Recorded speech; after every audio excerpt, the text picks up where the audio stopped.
Hey, we're back with another episode of Blockbuster Underground. We're going to do a review of The Flash today. Um, oof, I don't know what to tell you guys. This will be a somewhat spoiler review. Obviously, there's a lot of sites up already that have posted all spoilers, the whole 9 yards from start to finish. I'm going to do a brief overview and then give you my thoughts on some of the stuff that was good and the stuff that really was not good. The good part, Keaton, loved him back as Batman. Sasha Calle, amazing as Supergirl. I hope she gets more work because she was absolutely outstanding. Not in it a lot, I'll give you that much. Maybe about 15 minutes of the movie. Keaton's in it about, 40. But yeah, they really got short shrift. This film has gone through so many directors and so many rewrites. It's amazing it ever made it out. I think it was originally supposed to come out in 2020, and then because of COVID and everything else, and then they were like at one point I think Rick Famuyiwa was going to direct. He backed out. Um, Lord and Miller I think were attached at one point to direct. They backed out. Ended up with Andy Muschietti, who did the It movies. I'm a big fan of It Part One. Great film. My wife hates it, but anyhow, I don't know what it is with this film, guys. Like, I wanted to like it. I'm a big fan of The Flash. I've seen every episode of the CW show from season one to the end of this series. But this just wasn't good. I don't get it. Like, 200 million plus budget. I think at one point Ezra Miller wrote a version of the script that they wanted them to use, and no. I don't know if it was the fact of Ezra Miller's personal BS that they, non-binary, gotta keep it correct, that they have been going through the last few years, like choking people out, throwing chairs at people's heads at bars, stealing people's stuff, breaking into his neighbor's house to steal his booze. Like, what the hell? This movie though was not good. The script by Christina Hodgson, who wrote the Bumblebee script, I swear to God, there were points where I was like, who the fuck wrote this? A 10-year-old? Like, there's a bunch of dick jokes in the movie. There's like, when they find Supergirl, she's in that kind of pod thing that Superman had, and they call it a scrotum. It's like, seriously? Like, the first time young Flash puts the suit on, he's like, oh man, this is really uncomfortable. It's really tight in the dick. Like, come on. They had three plus years to write this script. This is the best you come up with? A lot of it didn't make any sense at all. Like, it's basically a version of Flashpoint that they did, where he goes back and saves his mom and screws up the entire planet. Um, the Flashpoint comics were really good. This was just so scattershot that it made no sense. Like, he goes back in time, saves his mom, and then Dark Flash winds up knocking him out of the Chrono Bowl. I guess is what they're calling it now. It's basically like the Speed Force treadmill from the comics. Same kind of idea. Goes into the Speed Force. He can pick where he wants to go in time and go there. So Dark Flash knocks him out of the Speed Force into 2013 before he's even got his powers yet. And he basically just weird. He just walks into his parents' house, walks up to his mom as she's like working at something at the dinner in the kitchen, and taps her on the shoulder. He's like, "Hey, mom," and it's like she has no reaction to the fact that he's got short hair. He looks about 10 years older, the whole 9 yards. That doesn't seem to phase her. Then he's sitting there with his parents eating dinner, and his younger self. He sees his younger self coming across the street. He's like, "Oh, damn!" So he runs out and tackles him, and then basically young Barry finds out that it's old Barry, but young Barry doesn't have his powers yet, so he's like, okay, well, let's do this. Let's go to where I got the powers, which is like in like 3 days. How convenient. And you'll get powers. So they do that, but it ends up old Flash loses his speed. Young Flash gets it. Young Flash doesn't have a goddamn clue what to do with any of this. He's running around like phasing through the floor naked, running through the city, and his clothes all burn off, so he's standing there in the middle of the town square, buck naked. Like, oh my god. So Zod shows up again. Huh? Michael Shannon actually in an interview said he was not happy with the shooting of this movie. He felt like he was just somebody's action figure being like slammed against someone else's action figure, and there was no real point to him being there other than to be the bad guy of the hour. So Zod shows up, and they're like, oh damn, I broke the universe, and now there's nobody here. There's no Superman, there's no Wonder Woman, there's no Aquaman. Just plugging something in here, guys. 1 sec. Basically, there's no superheroes to help them. So they find out that there is actually a Batman, but it's not Affleck. So they go to Gotham and go into Wayne Manor, and it's Old Man Keaton's there. And they basically explain to him what's going on, saying, look, this is what's going on. We need your help. He's like, forget it. I'm not helping you. I'm retired. Peace out. So they decide, hell with this. They're going to break into the Batcave and steal all his stuff. Not sure how that's going to help. Keaton ends up saying, okay, fine, I'll help you find Superman. Because they're like, we got to get Superman and find him, or we're not going to be able to fight Zod. So Batman says, I'll help you find Superman, and then that's it. I'm out. So they go off. Batman finds out where Kal-El is, apparently. Not sure how, but so they fly off to Siberia, break into the place, and then suddenly discover it's not Kal-El, it's Kara. So they rescue her anyway. Batman's like, forget it, he's not here, let's go. And Old Barry's like, no, we gotta help her. So he grabs her, and they grab her suits lying on the floor just nearby her for some unknown reason. And they all book out of there. They escape. Supergirl powers up and then goes off to see what's going on with Zod. Meanwhile, older Barry's trying to get his powers back, so he decides, I'm going to recreate the accident.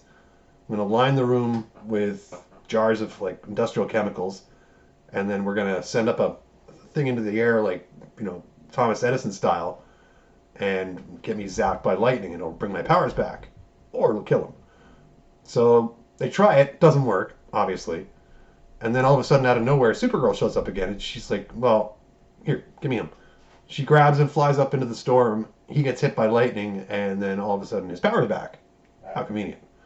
So they get together, and young Barry uses a bat suit, painted all red, puts the lightning bolts logo on it and stuff, and old Barry's got the proper suit back again. Kara joins them because they saved her from being stuck in a prison for the rest of her life.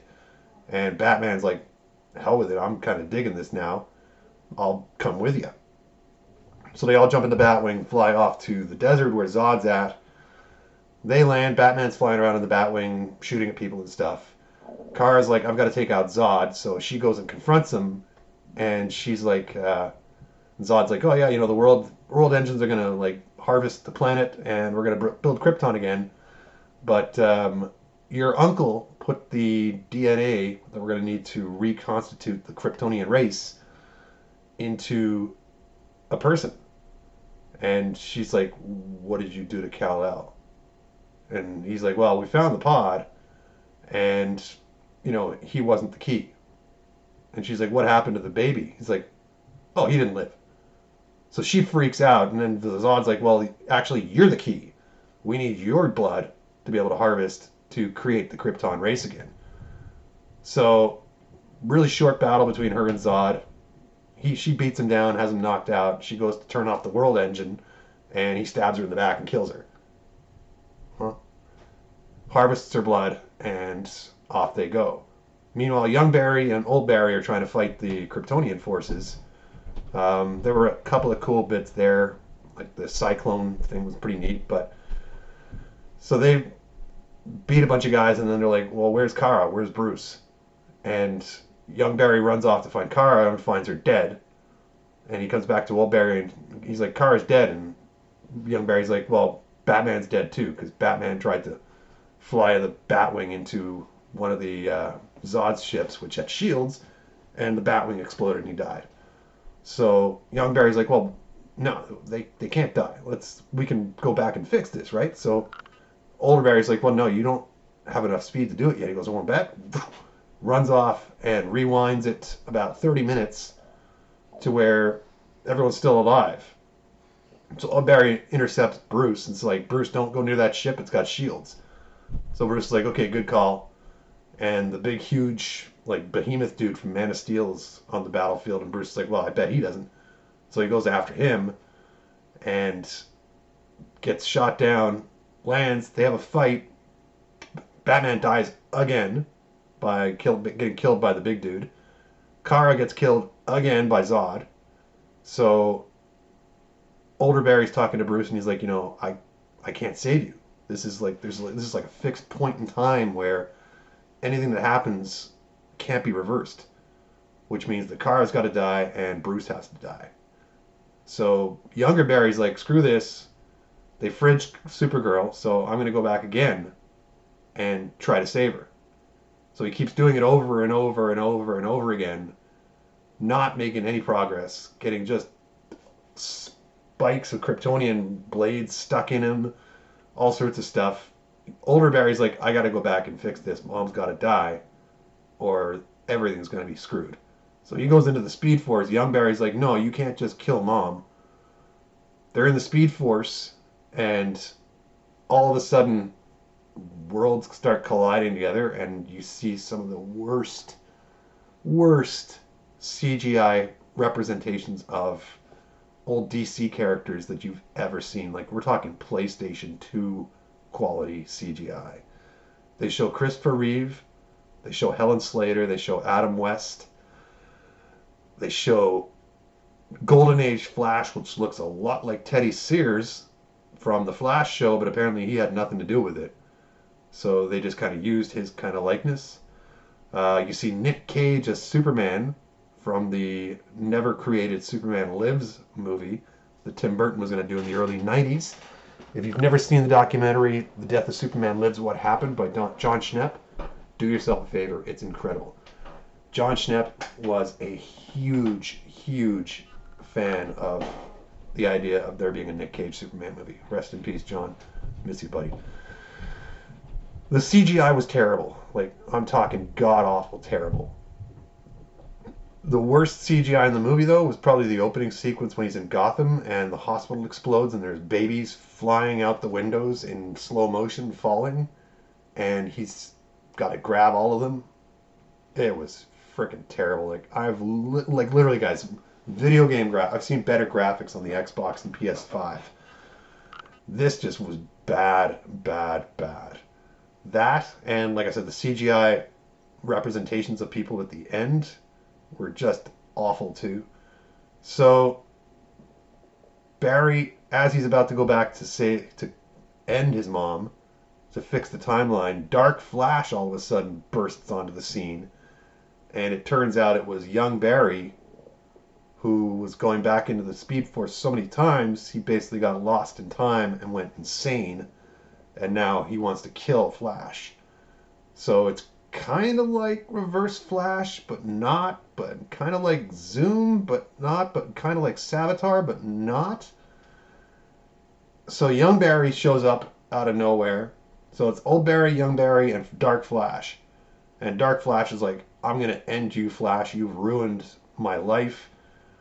You know, he's like just a crustacean of himself. It's just like spikes everywhere, and his armor's all like charred black.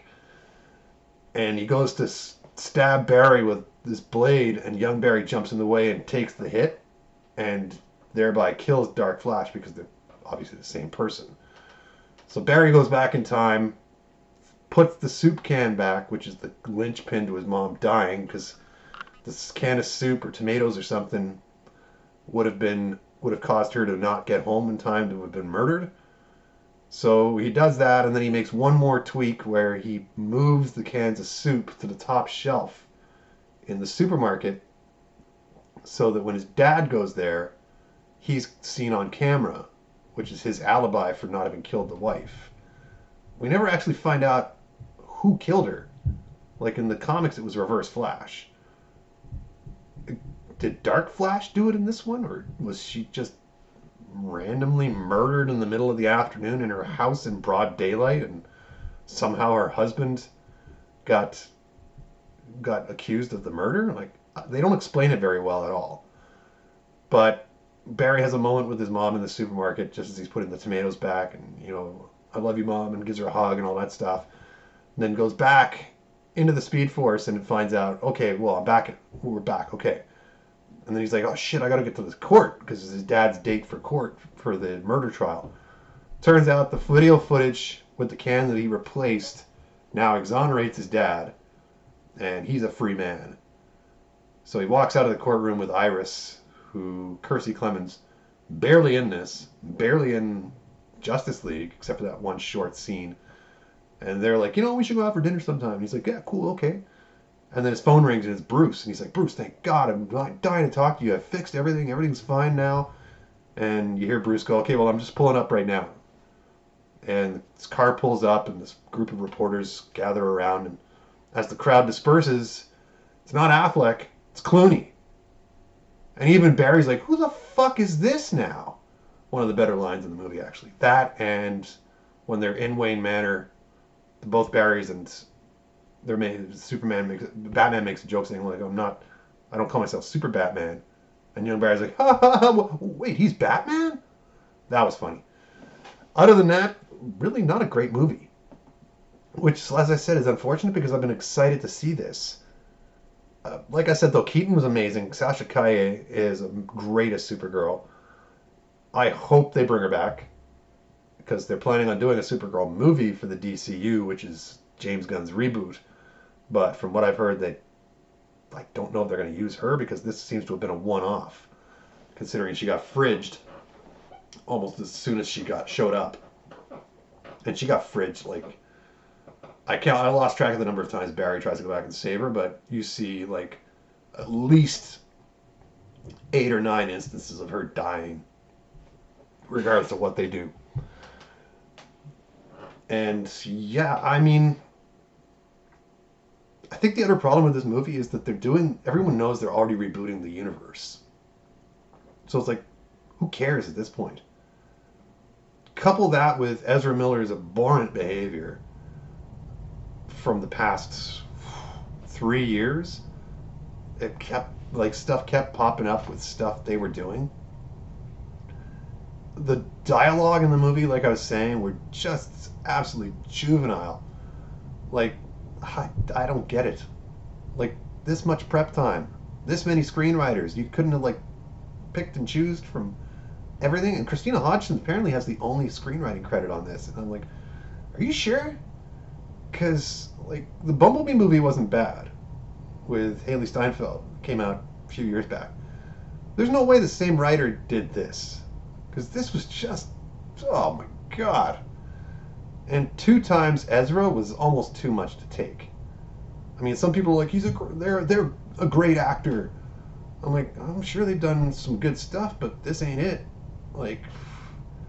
And with their personal life, I don't see how many people are even want to pony up money to see this guy. I mean, the list of stuff against them is just a litany. So I'm pretty sure they're going to recast for the DCU following this. A lot of people were saying they should have just scrapped the whole movie, redone it with Gustin as Flash.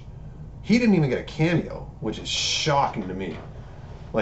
Of all the people you put in there, you didn't use him? I mean, Ezra showed up in the CW show for one scene. It's literally all it would have to have been. But no, let's not use him. I heard there was rumors they were going to use Cesar Romero, Marlon Brando, who else? Burgess Meredith.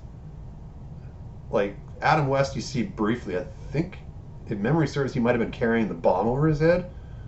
The Chris Reeve cameo, it's like, oh my god. No. It's almost a sacrilege, considering. Same with Helen Slater. Apparently Helen Slater was at the premiere. It's like, okay. Yeah, I don't know. 55 million opening weekend for the box office, which is terrible numbers. Obviously, it's a really loaded June schedule between Spider-Verse, Transformers, the Barbie movie, and Indiana Jones coming out. So, everybody's going to be vying for every box office buck they can make this month. Next month's not going to be much better with Mission Impossible 7 coming out. I think it's 7 or 8. I've lost track. Those are good movies though. I'm psyched for that one.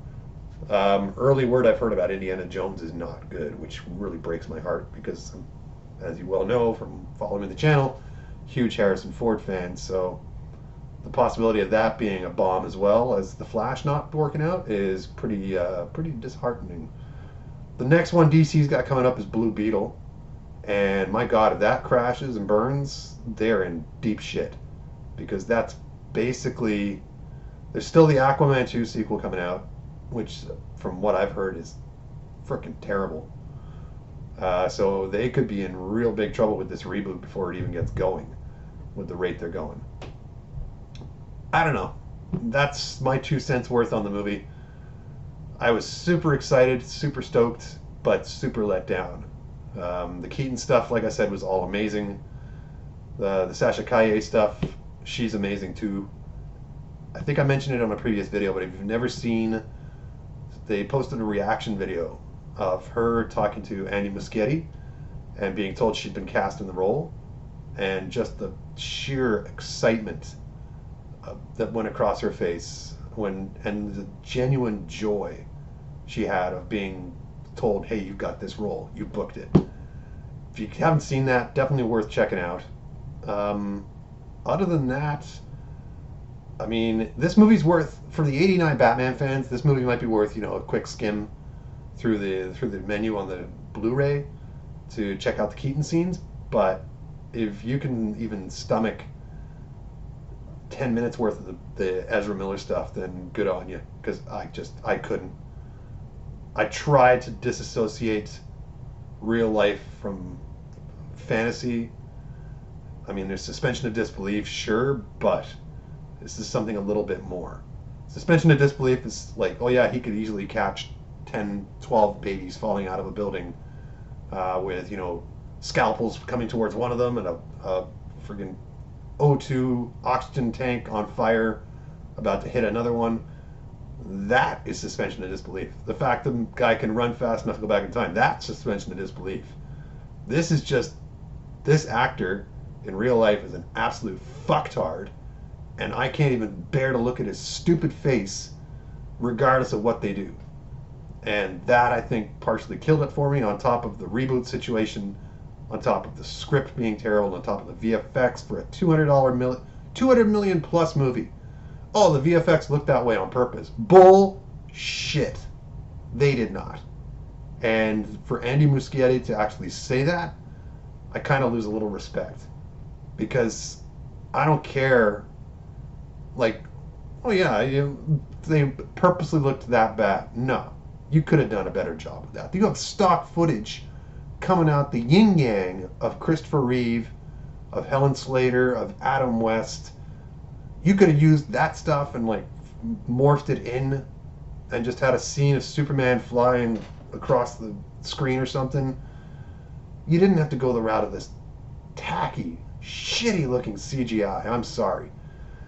But, I mean, like I said, $55 million opening. They were expecting over 70, I think, for the 4-day weekend, because it was like a long weekend down in the States. Didn't even come close. Whether it's got the legs, let's see what the second week drop-off's going to be. Because word of mouth on this movie is really bad. And like I said, most people already know that the franchises are rebooting, so why bother? What's the point in even watching this movie? If in 3 years we're going to have a totally different Flash, hopefully with a better story, a better actor, and, decent special... I'm not saying all the special effects were bad. Those two scenes, the baby scene and the cameo scene at the end, were absolutely atrocious, though. So that really kind of pulled people out of the movie, too. But, I mean, bottom line is, you may go see this movie, you may love it. The studios were saying it's the greatest superhero movie ever made. No, it's not. To put this up in the same echelon as stuff like The Dark Knight, as the original Superman, the movie from 1978, the Donner one, as the '89 Batman, as Endgame. This is more like down with like Ant-Man 1, Thor Dark World, Batman v Superman. you know, Shazam bad. So yeah, I don't know. But let me wrap the review up. Tell me what you guys thought of it in the comments. Did you like it? Did you not like it? Do you agree with my choices? Do you think I'm completely off in left field in regards to what I'm saying about this flick?